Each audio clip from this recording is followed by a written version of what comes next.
асцендент Стрелец, асцендент Овен, извинявайте, тук умът буквално се събужда. Това новолуние активира сферата на комуникацията, на мисленето, на информацията.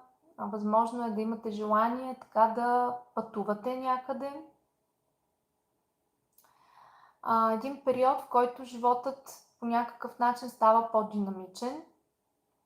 Асцендент Близнаци, добре. Да, и Цецито, добре, по-динамичен. Ежедневните контакти стават повече за всички, които имат асцендент Овен.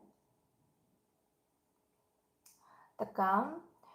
Може да се появят нови хора, нови разговори, новини, обучения, които по някакъв начин да променят посоката ви на мислене.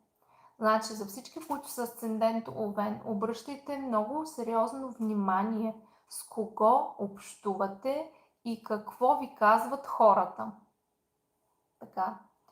Защото това е един такъв момент, в който умът работи на по-висока скорост, но трябва да се внимава също с разпиляването на енергията. Възможни са някакви важни решения да трябва да взимате,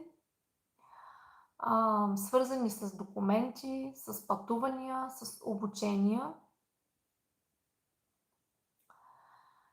И просто гледайте да не реагирате импулсивно. Знам, че за овните е трудно, но гледайте да не реагирате импулсивно.